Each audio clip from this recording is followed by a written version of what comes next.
Dear Goinkans, this is in reference to the 7th chapter Understanding Fractions given on page number 95 of your math side book.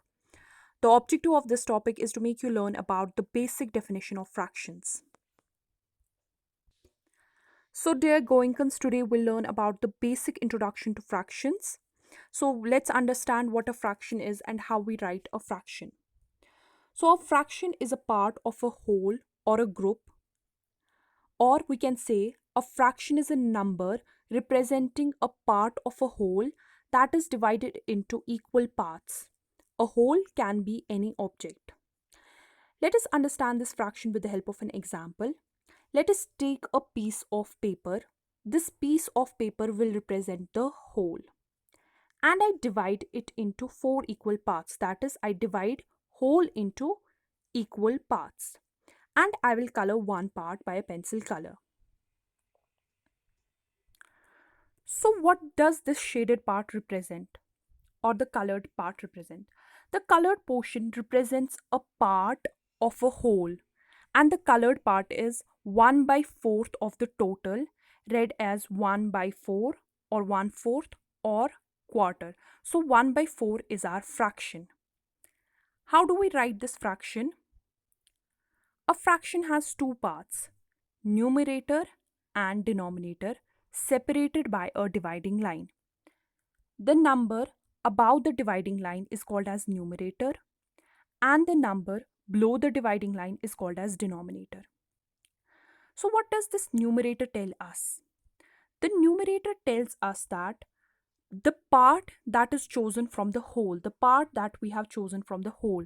Here we have chosen one part of the whole. So in the numerator, I will write 1.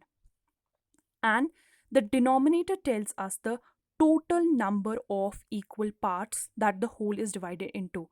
Here, the whole is divided into 4 equal parts. So in the denominator, I will write 4. So my fraction is 1 by 4th, where the numerator tells the part that is chosen and denominator tells us the total number of parts that the whole is divided into.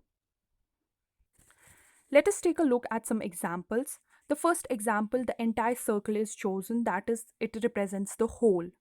In the second example, the circle is divided into 2 equal parts and therefore the denominator will be 2 and one part is chosen, therefore the numerator will be 1. So the fraction is 1 by 2 or 1/2.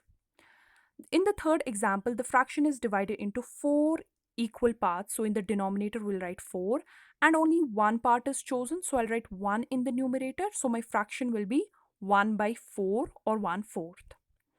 In the fourth example, the circle is again divided into 4 equal parts.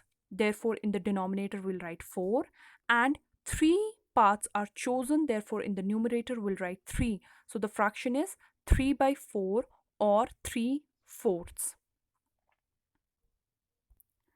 Now let us learn how we write fractions in words.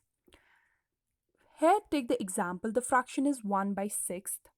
For the numerator, I'll write the number name, that is ONE1. And for the denominator, if the numerator is 1, then we add TH to the number name of the denominator. That is to 6, I will add TH, so it will be 6th. So in words, 1 by 6 will be 1/6. Let's take the second example. Now the fraction is 5 by 6. For the numerator, I will write the number name, that is FIVE5. Now to the denominator. Since now numerator is not 1, it's any number other than 1, then I will add THS to the number name of the denominator. To 6, that is, I will add THS. It will be 6th. So now the number name of 5 by 6 will be 5/6. Similarly, the number name of 2 by 5 will be 2/5.